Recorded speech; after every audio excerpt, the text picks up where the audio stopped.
गुरुर्ब्रह्मा गुरुर्विष्णु गुरुदेवो महेश्वरा गुरु साक्षात् परं ब्रह्म तस्मै श्री गुरुवे नमः। ओम ऋषभाजित संभव संधिपदं सुपारस्यन्त प्रभु सुनिशितल श्रियां सुवासुपूज्य विमल अनंत धर्म शांति कुंथ अरमन्य मुनि सुव्रत नमी नेमि पार्श महावीर भ्यो नमो। चमत्कारी परम सेवाभावी संघ गौरव पूज्य गुरुदेव श्री प्रेमचंद जी महाराज के पावन श्री चरणों में कोटि कोटि वंदन।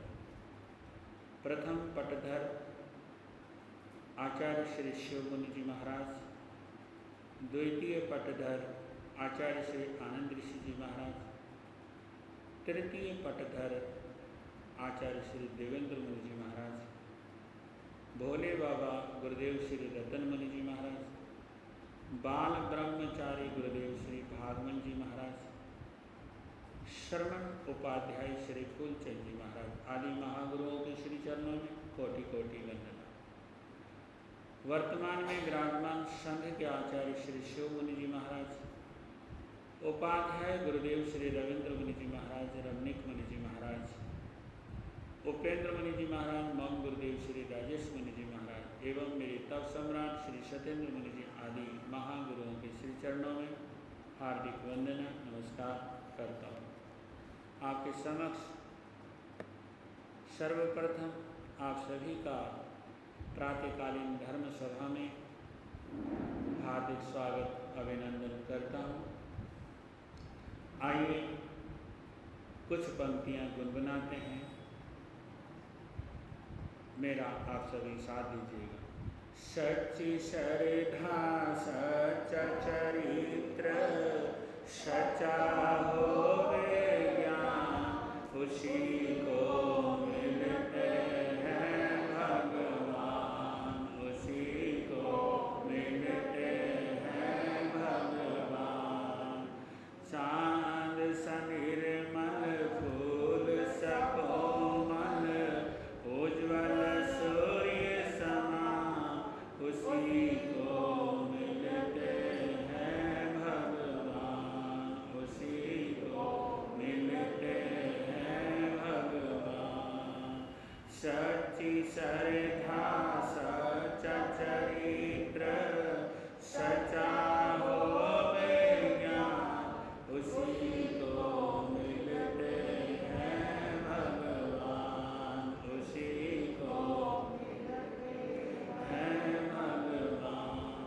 फूल सा कोमल चांद सा निर्मल उज्ज्वल सूर्य समान उसी को मिलते हैं भगवान, उसी को मिलते हैं भगवान। आप सभी श्रवण कर रहे हैं, सुन रहे हैं जिनवाणी का कुछ अंश। कल आपने श्रवण किया था अष्ट प्रवचन माता में हमारी भाषा समिति के ऊपर बात चल पड़ी। उसके पश्चात हमारी बात चल रही थी ऐष्णा समिति। ऐष्णा का अर्थ होता है खोजना। ऐष्णा का अर्थ का मतलब क्या होता है? खोजना, संधान करना। और कहते हैं कि समिति और समुचित तरीके से करना, सुंदर तरीके से करना, श्रेष्ठ तरीके से करना, उत्तम तरीके से करना। किसी को बुरा भी नहीं लगना चाहिए, किसी को बुरा भी नहीं लगना चाहिए। इस तरह से गोचरी का अनुसंधान करना, आहार पानी वस्त्र पात्र पाक पुछन दवाई आदि का जो भी चीज़ हमने लेना होता है उनको सुंदर तरीके से व्यवस्थित करना, ये इसका विशेष रूप से तरीका होता है। तो इसमें कहा शास्त्रों में कि 16 उद्गमन के दोष, 16 उत्पादन के दोष और 10 मांडल्य के दोष, 5 मांडल्य के दोष और 10 ऐसना के दोष, इस प्रकार से 47 दोषों को टालकर हमें भोजन पानी ग्रहण करना चाहिए। क्या करना चाहिए? भोजन पानी ग्रहण कर लेना चाहिए। जब इसके 10वें कालिक सूत्र में आगे आएगा, एक एक बात में अच्छी तरह से बाद में आपके समक्ष चर्चा रहेगी, हल्का मैं इशारा कर रहा हूँ। उसके पश्चात चौथी समिति है आदान निक्षेपणा समिति। आदान कहते हैं लेना और देना। लेने और देने का तरीका भी साधु साध्वियों का और सदग्रस्तों का श्रेष्ठ होना चाहिए। ऐसा नहीं कि यूँ पकड़ के फेंक दिया, है ना, सामने वाले ने भी यूँ फेंक दिया। गोचरी लेते समय भी या वस्त्र लेते समय, पात्र देते समय उसको बड़े सुंदर तरीके से नीचे रखना है, या हाथ में भी देना है तो तरीके से देना है, फेंकना नहीं है। क्योंकि यदि फेंकेंगे तो असभ्य लगेगा, असुंदर लगेगा, चीज़ गिर भी सकती है, नुकसान हो सकता है। और हम सभ्य समाज के गुरु हैं तो हमारी सभ्यता कहाँ चली जाए? इनको तो चीज़ लेना भी नहीं आता, समझ रहे ना मेरी बात, और नहीं इनको देना आता। ये सारी चीज़ें ध्यान रखनी पड़ती हैं, और किस समय क्या चीज़ लेना है और किस समय क्या चीज़ नहीं लेना है, इन चीज़ों का भी इसमें ध्यान रखना चाहिए। तो समय आएगा तो इसके बारे में भी मैं अच्छी प्रकार से, भली प्रकार से इसकी चर्चा खुल के करूँगा और निष्पक्ष होकर जो शास्त्र कहता है वो चीज़ें आपके सामने खुल के आएगी। उसके पश्चात उच्चार पासवन खेल जल मल सिंहान पृष्ठवनीय समिति। देखिए ये आप लोगों के ऊपर भी निर्भर करता है, ये आपके ऊपर भी घटित होता है और हमारे ऊपर भी घटित होता है। जो चीज़ निस्सार है, जो चीज़ अब काम आने वाली नहीं है, जो जीवन में कोई उपयोग उसका होने वाला नहीं है, ऐसा जो निस्सार जो चीज़ है, ऐसी निस्सार जो वस्तु है, उस वस्तु को प्रभु कहते हैं, आचार्य कहते हैं, पूर्वज गुरु कहते हैं कि वो तुमने अपने पास नहीं रखना। ठीक है? जैसे मान लीजिए कि नाक निकल गया तो उसको संभाल के रखें।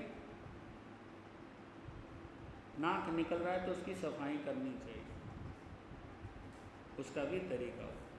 तो इस प्रकार से 14 स्थान इसके होते हैं, उसके संदर्भ में भी तरीके से हमें उपयोग करना चाहिए, कहाँ क्या करना है और आज वर्तमान में क्या उसकी व्यवस्थाएं हैं, वो सारी चीज़ें आपके समक्ष मैं कहूँगा। फिर उसके पश्चात मन गुप्ती। मन में कोई बुरा ख्याल आ रहा है तो उस समय मन को रोकना और मन की दिशा को अच्छी ओर लगा देना। कोई बुराई का ध्यान आ रहा है या किसी को अशुभ करने का ध्यान आ रहा है या कोई क्रोध की भावना जग रही है मन पे, तो उस समय मन को नियंत्रण करना और मन को शुभ दिशा में लगा देना, तो उसको मन समिति कहते हैं। असंयम से संयम की तरफ मन को लगा देना। दूसरा है वचन गुप्ती। वचन गुप्ती का मतलब है तो वचनों को भी गोपन करके रखना, कब किस समय कहाँ पर क्या बोलना है, इस बात का संपूर्ण रूप से ध्यान रखना। हम तो अपने भावों में कहे जा रहे हैं, लेकिन सामने वाले को उसका क्या असर हो रहा है, अच्छा हो रहा है या बुरा हो रहा है, इस बात का विशेष रूप से ध्यान रखना। और ये भी ध्यान रखना कि कहीं हम अहंकार में तो नहीं बोल रहे, कहीं हम अपने आप को ऊपर तो साबित नहीं कर रहे हैं, कहीं हमारा अहंकार झलक तो नहीं रहा। इस बात का भी हमें विशेष रूप से चिंतन करते हुए, ध्यान रखते हुए, कब कैसे कितना और किससे सोच बिना ना बोलो, सोच बिना ना बोलो, महावीर की वाणी सुनकर अपनी आंखें खोलो, अपनी आंखें खोलो। आदत मिट गई यदि पुरानी, समझो हुई सफल जिंदगानी। इसमें खर्च कुछ नहीं होता, ऐसा फरमाते हैं ज्ञानी। बोलो मीठी मीठी वाणी, बोलो मीठी मीठी वाणी। सच्चे सुख की यही निशानी, सच्चे सुख की यही निशानी। इसमें खर्च कुछ नहीं होता, ऐसा जो हमने बोलना ही है, क्यों ना सुंदर बोलें, श्रेष्ठ बोलें, अच्छा बोलें। जब अपनी एनर्जी वेस्ट ही करनी है तो अच्छा ही बोलें, अशुभ न बोलें। नहीं तो इस जुबान से प्रदूषण फैलता है, वाणी का प्रदूषण। भगवान ने कहा है कि भाई वाणी का प्रदूषण हमने नहीं फैला, ठीक है कि नहीं। इस बात का हमें विशेष रूप से ध्यान रखना, ऐसा भगवान ने बताया। फिर उसके पश्चात आती है काया गुप्ति। हमारा चलना, हमारा उठना, हमारा बैठना, हमारी शारीरिक एक्शन, बैठने का तरीका, उठने का तरीका, हर प्रकार का तरीका बिल्कुल सलीके के साथ होना चाहिए। क्या होना चाहिए? सलीके के साथ होना चाहिए, बेढंगे तरीके से नहीं बैठना चाहिए। ये भगवान साधारण गृहस्थियों को भी कह रहे हैं और गुरुओं को भी कह रहे हैं। साधुओं के लिए, श्रावकों के लिए ये कहा कि गुरु के आगे टांग पे टांग चढ़ा के नहीं बैठना और एकदम चिपक के नहीं बैठना, गुरु के बराबर नहीं बैठना। बहुत सारे नियम हैं इसके भी, है कि नहीं। तो उन सभी नियमों का संपूर्ण रूप से हमें क्या करना चाहिए? पालन करना चाहिए। कि यानी कि हमारे बैठने में भी कहीं अहंकार नहीं झलकना चाहिए, यानी कि वहाँ भी साधना होनी चाहिए। शरीर सदेगा तो इंद्रियां सदेंगी, और इंद्रियां सदेंगी तो ये मन भी सदेगा, है ना। मन सद गया तो एगे जिए जिए पंच, पंच जिए जिए 10। मन को जिसने कंट्रोल कर लिया उसने 5 इंद्रियों को कंट्रोल कर लिया, और जिसने 5 इंद्रियों को कंट्रोल कर लिया वो उसने 10 को कंट्रोल कर लिया, और जिसने 10 को कंट्रोल कर लिया तो सारी जान को कंट्रोल।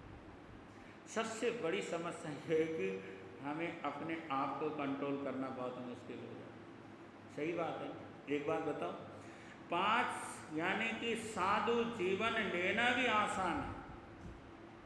सुन लो ध्यान से, साधु जीवन लेना भी आसान है, साधु जीवन को पालना भी आसान है, लोच कराना भी आसान है, पैदल चलना भी आसान है, मांस खमन करना भी आसान है, लेकिन अपने आप को कंट्रोल करना यानी आसान है क्या? बोलो साहब, नहीं है, बहुत मुश्किल। इसलिए परमात्मा ये कहते हैं कि मन को, मन की प्रवृत्तियों को ध्यान रखो और इसको सीमित करो।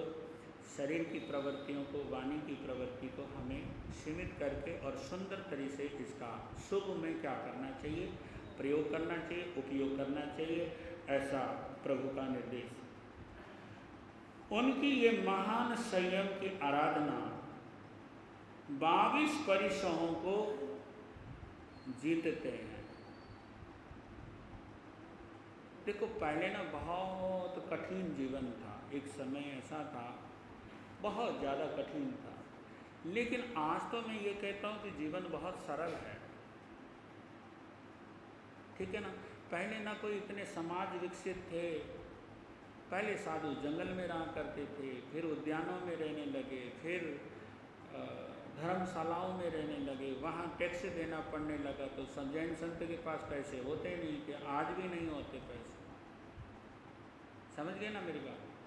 तो फिर घरों में रहने लगे, तो घरों में रहने लगे तो 1 दिन 2 दिन तो चल जाता है, ज़्यादा दिन तो लोगों की आज़ादी भंग हो गई। फिर उसके पश्चात ये स्थानक बनने लगे, ठीक है ना। अब व्यवस्थाएं बहुत अच्छी हो गई हैं। अब तो ये हमारी खोपड़ियाँ खराब हो गई हैं थोड़ी सी, इन व्यवस्थाओं के चक्कर में हमारी वो खोपड़ियाँ क्या हो रही हैं, खराब हो रही हैं। एक समय था जब घरों मतलब क्षेत्रों में स्थानक नहीं होते थे ना, संत पता आएंगी, संत साध्वी आए हैं तो अपने आप ही लोग, हाँ जी। अब स्थानक हो गए, स्थानकों की तो बाढ़ लग रही है, लेकिन श्रोताजन धीरे धीरे क्या होते जा रहे हैं, कम होते जा रहे हैं। नए जैनी तो इनसे बनाए नहीं गए, सुन लो ये भी बात सुन, नए जैनी तो बनाए नहीं गए, नए जैन धर्म से लोगों को तो जोड़ा नहीं गया। वो बेचारे जो जुड़े हुए हैं उनकी श्रद्धा आस्थाएं छिन्न भिन्न किए जा रहे हैं। बुरा तो नहीं मान रहे मेरी बात, ठीक है ना। हमारी तो कमाई और लोगों को और जोड़ने की होनी चाहिए थी, लेकिन जो हैं उनकी भी श्रद्धा आस्थाएं क्या हो रही हैं, भिन्न भिन्न हो रही हैं, छिन्न भिन्न हो रही हैं, और सामाजिक व्यवस्थाएं तितर बितर हो रही हैं। ठीक है कि नहीं, मान रहे हो नहीं मान रहे। तो देखो, पहला परिचय है भूख का। साधु को कितनी ही भूख लग रही हो तो खुद रोटी बना के खाए ना, और ये भी ना कहे कि भाई मेरे को भूख लग रही है, भाई परमात्मा के लिए दोनों हाथ गिड़गिड़ा के मांगे ना। क्यों जी, समझ रहे नहीं समझ रहे। आएगी बात तो मैं जरूर इसके बारे में फिर चर्चा आगे कर दूंगा, एक एक परिचय के बारे में भी चर्चा बहुत सुंदर तरीके से करूंगा। तो इशारा तो ये तो कर सकता है कि गोचरी का लाभ मिल जाएगा क्या, है ना। लेकिन ये नहीं कहना कि मेरे को बहुत भूख लग रही है, मेरे लिए रोटी बना दो। और कोई यदि नहीं बनाता तो खुद ही बनाने लग जाए। ऐसा कभी देखा तुमने आज तक? किसी संतों को देखा आपने? आप कह देते हो क्रिया इसकी ढीली है, उसकी ढीली है, किसकी ढीली अब पता लग जाएगा आपको। समझ गए नहीं समझ गए मेरी बात। तो 22 प्रकार के जो परिचय हैं, उन परिचयों को साधु संत जी महाराज जीतते हैं, सहन करते हैं। परिचय का मतलब होता है सहन करना। क्या करना? सहन करना। जीवन के अंत क्षणों तक सहन करने का भाव रखना और सहन करना चाहिए, ठीक है ना।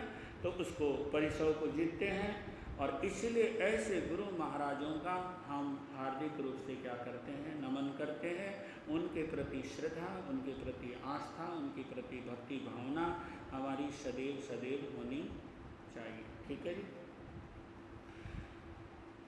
अनेक श्रावक और श्राविकाएं 12 श्रावक के व्रतों का निर्मल रूप से पालन करते हैं, और श्रावक धर्म का सुंदर ढंग से आचरण करते हैं। उसके लिए क्या करते हैं? वो दान करते हैं। पहला काम श्रावक का क्या है? अब चतुर्मास आया है, मुझे याद आता है श्रावक केशी श्रवण के लिए निमंत्रण देने के लिए राजा प्रदेशी का महामंत्री पहुंच गया चरणों में। कौन पहुंच गया? ठीक है ना, महामंत्री पहुंच गया। अब 4 ज्ञान के धरता है, 500 उनके साथ संत हैं। सुन रहे हो मेरी बात? और चित्त यानी कि जो महामंत्री है, उसने निवेदन किया कि प्रभु आप हमारे नगर में पधारो, और साथ में ये भी कहा कि हमारा जो राजा है वो साधु संतों को नहीं मानता, धर्म को नहीं मानता, और हिंसा फैलाई जा, क्योंकि वो जीव को नहीं मानता था, अजीब को, और जीव को अजीब को जानने के लिए लोगों को पकड़ पकड़ के ना काट देता था, और खून लगाता था तो खून नजर आता था, जीव तो नजर आता नहीं था। कई बार क्या करता, वो धरती के अंदर गाड़ देता, फिर खोल के देखता तो वो शरीर ही पड़ा रहता। तो कहने लगे कि गुरुजी यदि आप श्री पदार्थ जाओगे तो शायद उसको जिनवाणी समझ आएगी, और जिनवाणी समझ आएगी तो जीव अजीव का उसको क्या हो जाएगा, ज्ञान हो जाएगा, और ज्ञान हो जाएगा तो फिर धर्म का क्या करेगा, वो पालन करने लग जाएगा। तो कृपा करो। कहने लगे कि मैं तो ऐसे आ नहीं सकता, मैं इस विनती को स्वीकार नहीं कर सकता। पहली बात, तेरा राजा किसको नहीं मानता है नहीं? जब साधुओं को नहीं मानता तो भैया मैं वहां जाके क्या करूंगा? और मैं अकेला थोड़ी हूं, मेरे साथ तो 500 संत हैं। अब 500 संतों की व्यवस्था भी तो देखनी होगी। वो व्यवस्था कैसे होगी? बोलो बोलो साहब, कैसे होगी? लाके बिठाने से काम थोड़ी चलेगा, दान करना पड़ेगा। सर्वप्रथम किसका? आहार दान। अभी तो 4 संत समझने मुश्किल हो रहे हैं, आप ये समझ लो वहां तो 500 संतों की बात है। ठीक है कि नहीं? तो नमोची जी कहने लगे कि सारथी महामंत्री साहब कहने लगे कि नहीं नहीं गुरु महाराज, ऐसी कोई बात नहीं है, उसकी सारी व्यवस्था हम करेंगे। आपके आहार की, पानी की, निहार की, सब तरह की व्यवस्था, धर्म प्रवचन की सारी व्यवस्था हम करेंगे। आप लोग तो कह देते हो ना कि महाराज जी नहीं नहीं हम आप ही देख लो। क्या देख लो? ठीक है ना? वहां महामंत्री कह रहे हैं कि गुरुजी आप इस बात की चिंता मत करो, हम करेंगे इसकी व्यवस्था, और राजा को भी लेकर के आएंगे। तो उस समय उन्होंने 4 चीजें समझाई थी। करे 4 चीजों नहीं है तो जिनवाणी की प्राप्ति नहीं होगी। सबसे पहले संतों के दर्शन का होना जरूरी है। किसका? ठीक है। यदि जो व्यक्ति संतों के दर्शन नहीं करता, 4 महीने हो जाएंगे, उसको क्या लेना देना स्थानक से या साधु संतों से? आए हैं चले जाएंगे। ठीक है कि नहीं? तो जिनवाणी प्राप्त करना है तो सबसे पहले संतों के दर्शन, संतों का सानिध्य, संतों के चरणों में रहना बहुत जरूरी है। घर बैठे बैठे संतों के दर्शन नहीं होते। एक बात, जिनवाणी प्राप्त करने का पहला साधन है संत दर्शन। दूसरा साधन, संत साध्वी जी महाराजों की भरपूर रूप से सेवा। अब क्या आप लोगों को गोचरी पानी देना नहीं आता है?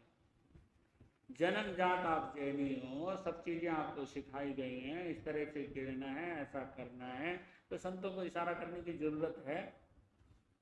बोलो, है क्या?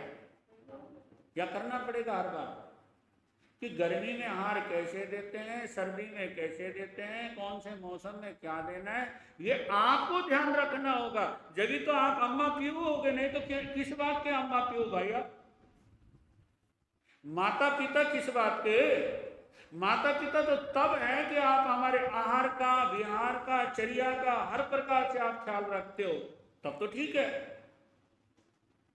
जब आप किसी बात का ही ख्याल नहीं रखते तो फिर फायदा क्या?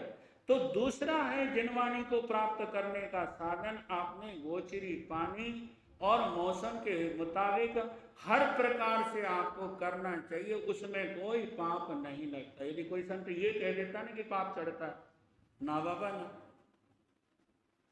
कोई पाप नहीं चढ़ता। आपका ये हक है, आपका ये क्या है? हक है। साधु साध्वी जी महाराजों की और गुरु और गुरानी महाराजों की सेवा। तो कहने लगा कि केसी श्रवण जी महाराज महामंत्री को कहने लगे कि दूसरी प्राप्ति है जिनवाणी की, साधु साध्वी जी महाराजों की क्या करनी होगी? वैयावृत्ति करना होगा, सेवा करना होगा। क्या करना होगा साहब? सेवा करना होगा। नहीं सेवा करोगे तो साधु संत कितने दिन रुकेंगे बताओ? है नहीं रुकेगा ना कोई भी। तो इसीलिए जिनवाणी प्राप्त करने का दूसरा साधन है साधु साध्वी जी महाराजों की सेवा। इससे बचने की कोशिश नहीं करना चाहिए। बचने की कोशिश कर रहे हो तो समझ लो कि आप जैन नहीं।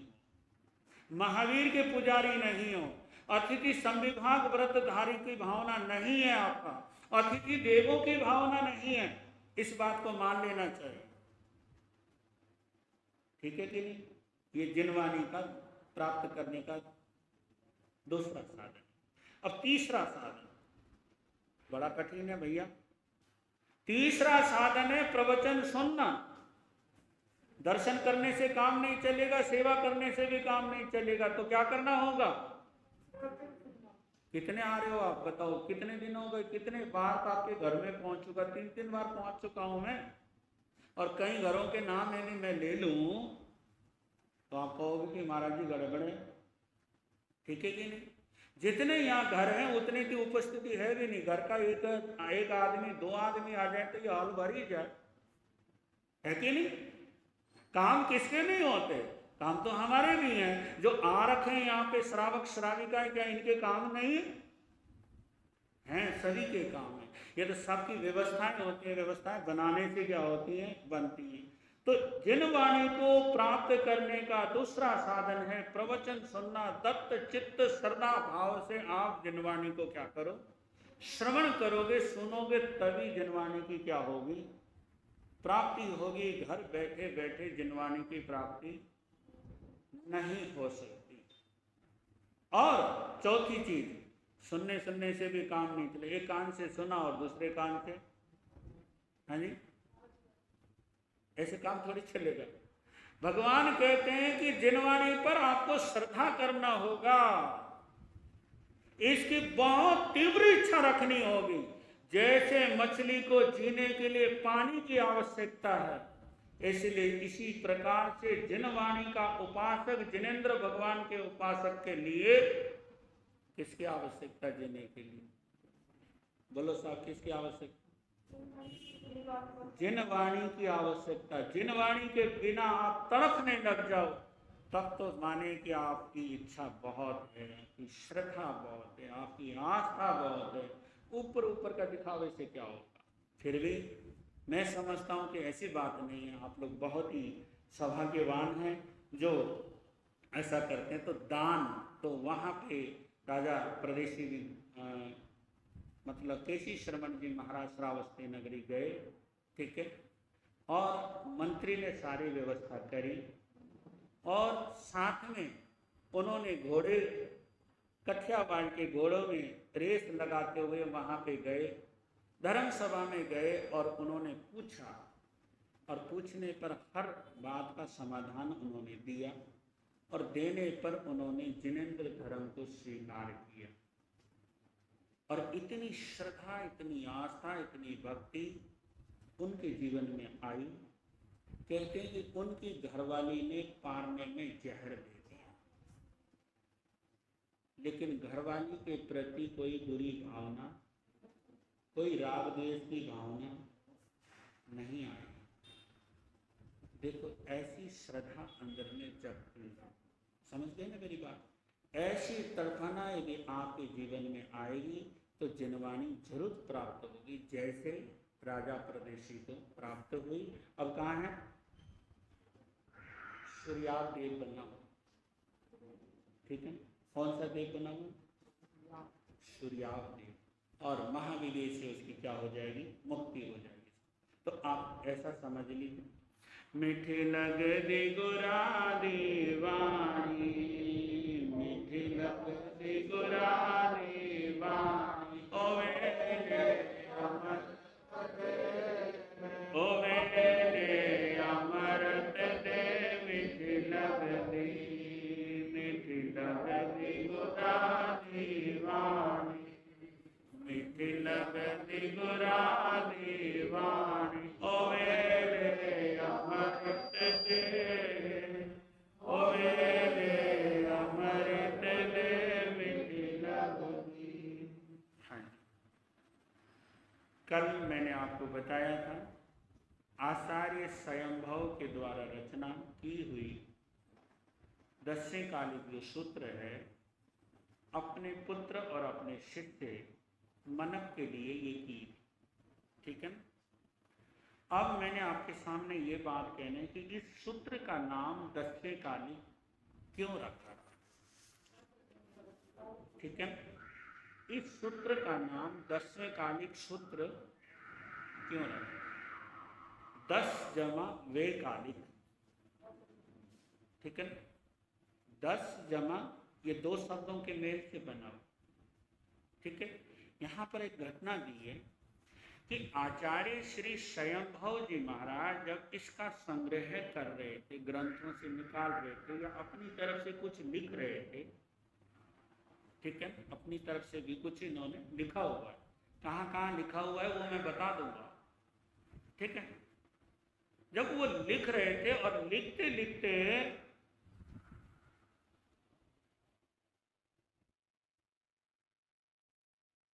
इनका जो 10 अध्ययन लिखते लिखते समय उनका क्या होगा, समय से पहले ही पूरा हो गया। क्या हो गया? समय से पहले ही पूरा हो गया।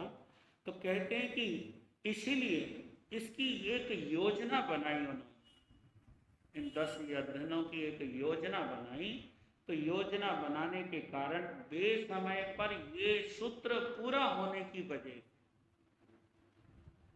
10 अध्याय हैं इसके अंदर, ठीक है, और वे समय पे पूरा होने पर 10 वे कालिक समय, अब समझ में आ गई आपको? 10 वे कालिक समय से पहले ही पूरा हुआ। यहाँ पर ऐसा भी जिक्र आया है कि वे कालिक में ये अध्ययन पूरे हुए, इसकी वजह से उन्होंने ये योजना मन में बनाया कि इसका नाम मैं 10वें कालिक सूत्र, ठीक है। इसलिए इस सूत्र का नाम क्या है? 10वें कालिक। 10वें कालिक याद रहेगा ना आपको? क्या? 10वें कालिक। वे समय पर पूरा होने पर इस सूत्र का नाम क्या पड़ा? 10वें कालिक। अब आपके मन में यह भी आता है कि कोई भी ग्रंथ जब लिखा जाता है तो उसका ना मंगलाचरण होता है। क्या होता है? मंगलाचरण इसीलिए होता है कि भाई ये कार्य निर्विघ्न रूप से क्या हो जावे, पूर्ण हो जाए। अब इस सूत्र में कोई प्रश्न कर सकता है कि महाराज जी कोई मंगलाचरण तो है नहीं। यदि किसी ने सूत्र पढ़ा हो तो क्या मंगलाचरण है इसके अंदर? बताओ, ठीक है ना। मंगलाचरण नहीं है, ऐसा नहीं है, समझ गए मेरी बात? मंगलाचरण है। मंगल का क्या मतलब होता है इसके मैं आगे चर्चा करूंगा कि मंगल का मतलब होता है कि कोई भी हम कार्य कर रहे हैं उस कार्य को निर्विघ्न रूप से क्या हो जावे, वो पूरा होवे।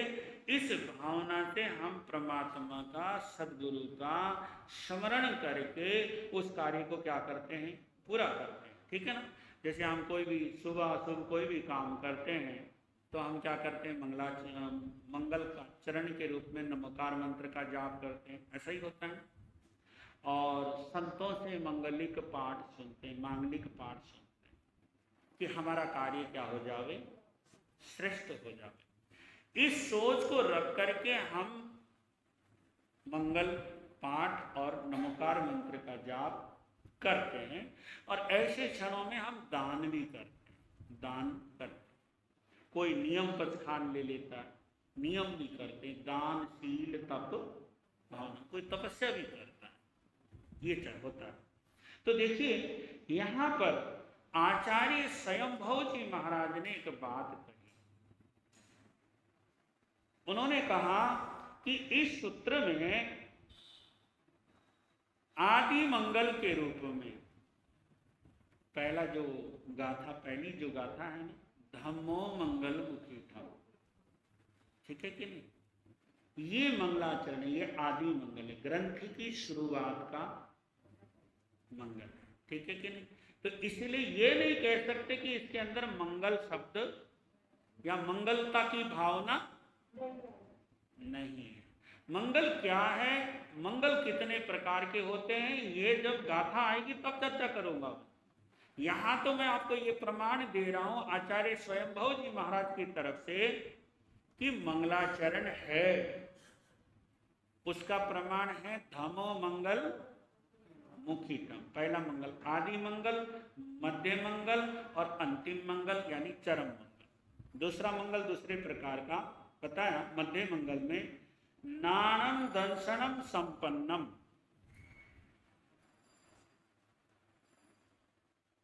ये 5वें अध्याय में ये गाथा आती है, ये मध्य मंगल। ठीक है कि नान दर्शन संपन्न यानी कि ज्ञान दर्शन से संपन्न, इसका मतलब ये होता है ये भी मंगल रूप है, क्योंकि ज्ञान दर्शन से हमारी दृष्टि विकसित होती है और उस दृष्टि से विकसित होने पर हमारी आत्मा को प्रशस्त मार्ग पे चलने की एक राह मिल जाती है, और उस पथ पर हमें भी चलेंगे तो हमारी आत्मा का कल्याण होगा। मैंने तो कल्याणशी मतलब है ना, तो इसलिए। और आगे कहा अंतिम मंगल यानी जिसको चरम मंगल कहते हैं, निखमनम मनायम, ये बुद्ध वैने। इस सूत्र के माध्यम से ये पता लगता है कि अंतिम मंगल चरम मंगल भी है। तो इसका मतलब 10वें कालिक सूत्र में मंगलाचरण है, इसीलिए आचार्य जी महाराज ने मंगलाचरण कर रखा है, आचार्य संयम जी महाराज ने, और इसीलिए इस सूत्र की उन्होंने इस प्रकार से रचना की है। उनका हम सभी के ऊपर बहुत बड़ा उपकार है, उनको हमें नमन करना चाहिए, उनका हमें ध्यान करना चाहिए, उनके उपकार को हमें कभी नहीं भूलना चाहिए। ठीक है साहब। इसी के साथ इसमें ना 10 अध्ययन है, इस सूत्र के अंदर 10 अध्ययन है। 10 अध्ययन में प्रथम अध्ययन में धर्म की प्रशंसा की गई है कि धर्म क्या है। ठीक है कि नहीं, धर्म की प्रशंसा की गई। दूसरे अध्ययन में काम गुणों से मुक्त होने की प्रशंसा की गई है, यानी कि काम गुणों से रूपेणम सद्देनम रूपेणम गंधेनम रसेनम और फासेनम, विषय विकारों से मुक्त होने की शिक्षा दी गई है। यदि विषय विकार यदि आते भी हैं तो वहां अपने आप को नियंत्रित रखने की बात यहाँ पर कही गई है कि हे साधक, यदि ऐसा समय आ रहा है तो अपने में धैर्य रखो, धीरज रखो, संभाव रखो, तो धीरे धीरे वो समय भी क्या हो जाएगा, निकल जाएगा। विकार सदा हमेशा बने नहीं रहते। यदि विकारों की तरफ हमारा ध्यान जाएगा तो विकार जगेंगे, और विकारों की तरफ यदि ध्यान नहीं रहेगा तो विकार अपने आप ही क्या होंगे, सुप्त हो जाएंगे, चले जाएंगे, खत्म हो जाएंगे। तो ये बात कही। और तीसरे अध्ययन में 52 प्रकार के अनाचरणों की चर्चा है। ये 6 सूत्रों से लिया गया। कहां से लिया गया? 6 सूत्र। ठीक है ना, ये बात। और चौथे अध्याय में षटकाय जीवों की रक्षा की बात कही गई। 6 काय, पृथ्वी काय, आप काय, देव काय, वायु काय, वनस्पति काय और तरस काय, इन जीवों की रक्षा की बात कही। ठीक है जी। और 5वें अध्याय में संयम और तप की शुद्धि विशेष प्रकार से कैसे होती, उसकी विधि आचार्य महाराज की दृष्टि में जो भी नजर आया या अनुभव में आए वो उन्होंने प्रदान की। और 6ठे अध्याय में अष्टादश स्थानों की निरूपणा करके माचार की व्याख्या की। अष्टादश स्थान कौन से हैं? 18 प्रकार के पाप। ठीक है, इस बात ये हो गई 6ठे अध्याय। 7वें अध्याय में धर्मज्ञ पुरुषों को लिए विशिष्ट धर्म की शिक्षाएं दी गई है। 8वें में आचार प्रणिधि का वर्णन किया गया। 8वां जो अध्याय है उसमें आचार विचार की बात विशेष कही गई। ठीक है, और विस्तृत। और इसी के साथ 9वें में विनय का महत्व बताते हुए ये कहा है कि विनय से मोक्ष की प्राप्ति, धर्म की तो प्राप्ति होती है, लेकिन किसकी प्राप्ति होती है? मोक्ष की प्राप्ति। फिर भगवान मतलब आचार्य जी महाराज फिर कहते हैं 10वें अध्याय में इस सूत्र का उपसंहार किया।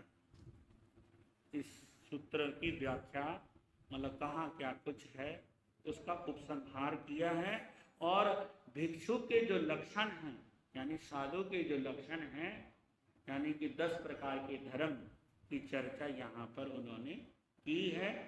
और उसके पश्चात 2 चुलिकाएं। शास्त्र में ऐसा जिक्र आया है, चुलिका माने श्रेष्ठ, मतलब जिन बातों को सुन करके साधु जीवन और ज्यादा पुष्ट होता है। कई बार किसी नियम को पालते पालते आदमी ना बोर हो जाता है। क्या हो जाता है? बोलो। बोर हो जाता है ना, उब जाता है। तो जब उब जाता है, जैसे कोई चीज आप खाओ तो आप क्या हो जाओगे? उबोगे कि नहीं उबोगे? है ना। यदि आपको मैं स्थानक में बैठाए रखो ना, 1 घंटे के बाद ही आप सोचोगे यार महाराज जी कब छोड़ दें और भागे जाएं। होता है कि नहीं होता? बताओ, सच्ची बात बता दो। स्वीकार क्यों नहीं करते? कर लो बाबा, ठीक है ना, है कि नहीं? और बेचारे जो संत हैं, जब से उन्होंने दीक्षा ली है तब से लेकर के मरण तक संयम जीवन में रहना होता है। तो कभी ना कभी तो उबता भी तो होगा, उबता ही नहीं होता। पर आजकल की जैसी व्यवस्थाएं लोगों की दिखने में आ रही ना, उस तरह से तो जल्दी उब जाता हो। कितना मन को कठोर करना पड़ता हो, ठीक है ना। भिन्न भिन्न धारणाएं हैं, भिन्न भिन्न बातें हैं, भिन्न भिन्न चीजें हैं। धर्म का असली स्वरूप खत्म हो गया, बाहर की चीजों को हमने पकड़ लिया ज्यादा, है ना। तो उस कारण से बात कई चीजें बिगड़ रही हैं, ठीक है ना। उस समय में ये चुली का बहुत विशेष काम आएगी कि हे साधु तू इसको रोज पढ़। क्या कर?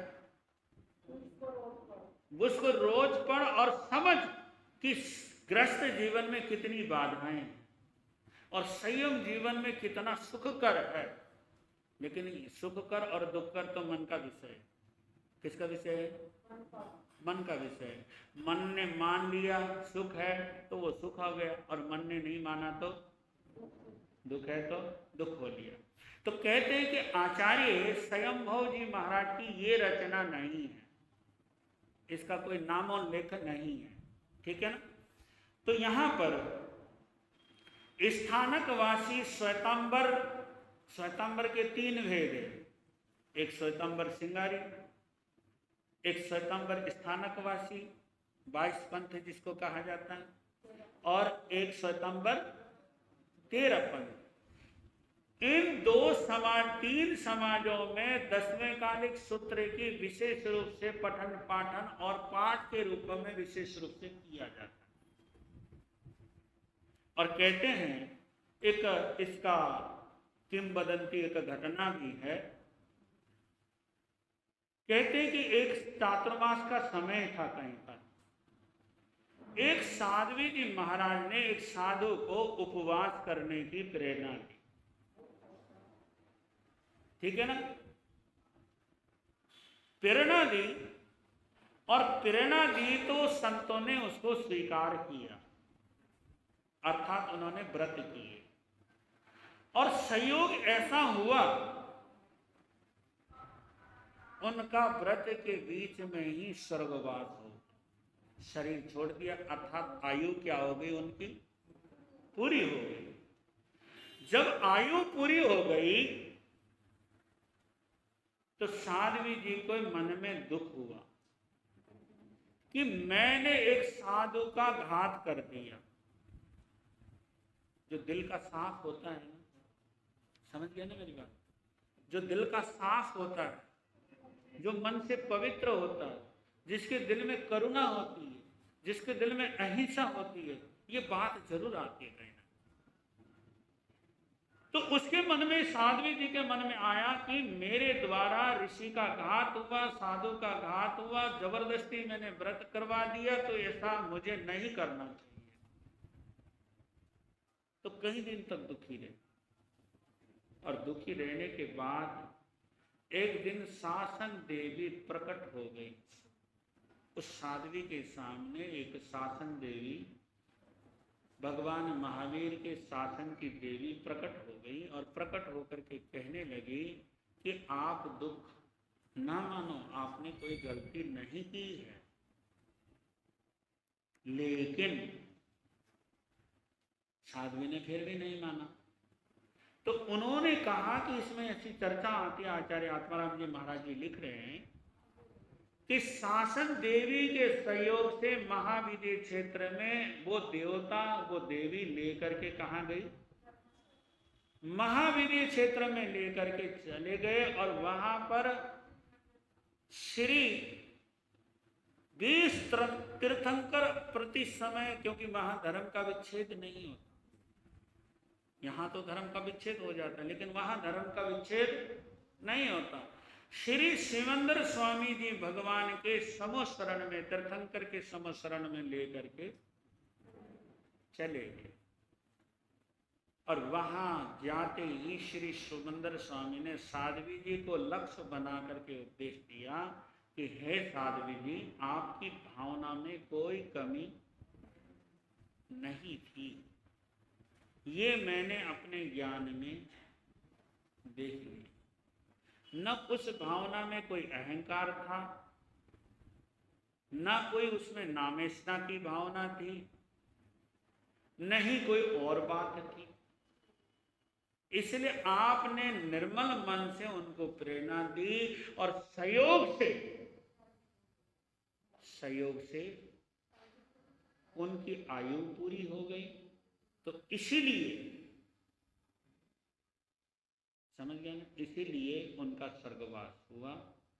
तो कहते हैं कि सिमंदर स्वामी जी महाराज के समझाने पर उनको समझ में आ गई और उन्होंने अपनी आत्मा की शुद्धि की। तब से लेकर के अब तक हमारी श्वेतांबर परंपरा में, यानी स्थानकवासी परंपरा में और 13 पंथ परंपरा में 10वें कालिक सूत्र का पाठ होता है। और कई लोग तो उपवास करके करते हैं, कोई आंबिल करते हैं, कोई नवकारसी करके करते हैं, कोई एकासना करके, जिसकी जैसी सामर्थ्य है उस हिसाब से कुछ न कुछ त्याग करके इसका क्या करते हैं?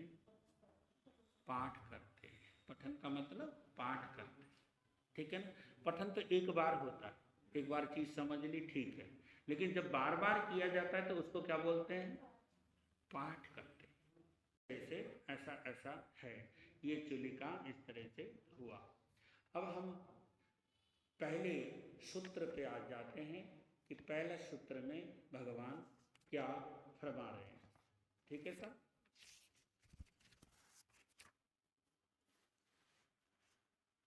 धमो मंगल मुखिहा अहिंसा संयमो तवो देवा वितम नमं सन्ति जस धम्मे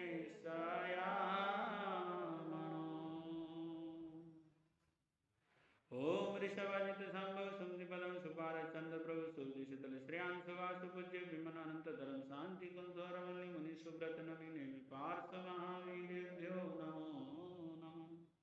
अब इस सूत्र के आश्रय अर्थ करूंगा मैं, क्योंकि समय भी हो रहा था। इसको ये जो मैं भाषा बोल रहा था, ये भाषा प्राकृत भाषा। तीर्थंकरों की भाषा कौन सी होती है? प्राकृत भाषा, ठीक है। और प्राकृत जो है सबसे पुरानी भाषा, जो प्रकृति से पैदा हुई, उस भाषा को क्या कहते हैं? प्राकृत भाषा कहते हैं। क्या भाषा कहते हैं? कौन सी भाषा है? उस भाषा का नाम प्राकृत भाषा। जो प्रकृति से पैदा हुई उस भाषा को हम क्या कहेंगे? इसलिए इस भाषा को प्राचीन से प्राचीनतम माना जाता है, ठीक है। अब इसको संस्कृत में कहा जाता है धर्म मंगल उत्कृष्टम अहिंसा संयम तपः देवा अपि तं नमस्यन्ति यत् धर्मे सदा मनः। अब इसका प्राकृत में जो अर्थ है वो मैं आप लोगों के कर रहा हूं। अहिंसा, अहिंसा का मतलब है हिंसा का ना करना, दया भाव। दूसरा शब्द में हम कहें दया भाव, ठीक है। संयमो, संयम, तवो, तप रूप, जो धम्मो, धर्म है।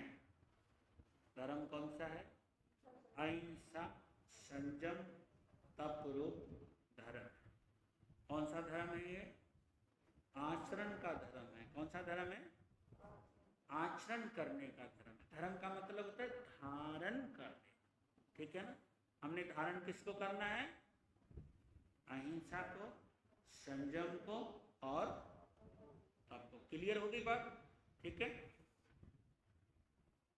वह उक्खीठम, उत्कृष्ट है। ये जो धर्म है बहुत उत्कृष्ट है, इसके बराबर उत्कृष्ट कोई है नहीं। मंगलम, मंगल है, इससे बड़ा मंगल भी कोई नहीं। जस, जिसका, धम्मे, धर्म में, सया, सदा, मनो, मन है, तम, उस धर्म युक्त व्यक्ति को, देवः, देवता भी, भी, अपि, और भी, चक्रवर्ती आदि, राजा महाराजा और देवी देवता, इंद्र महेंद्र आदि। थोड़ा पीछे हो, तो माइक की तरफ क्यों हो रहा? थोड़ा पीछे हो। चक्रवर्ती आदि सभी क्या करते हैं? नमन संति, नमस्कार करते हैं। अब इसकी व्याख्या कल, इसका भावार्थ भी कल बताओ, ठीक है। आपका समय हुआ। जय जिनेन्द्र, जय जिनेन्द्र, जय जिनेन्द्र बोलिए, जय जिनेन्द्र बोल करके अपना मन खोलिए। जय जिनेन्द्र। एक दूसरे को हाथ जोड़ के जय जिनेन्द्र बोलो साहब सभी। हाँ, चेहरे में खुशी लाते हैं साहब, बहुत अच्छे। और आज की जो जाप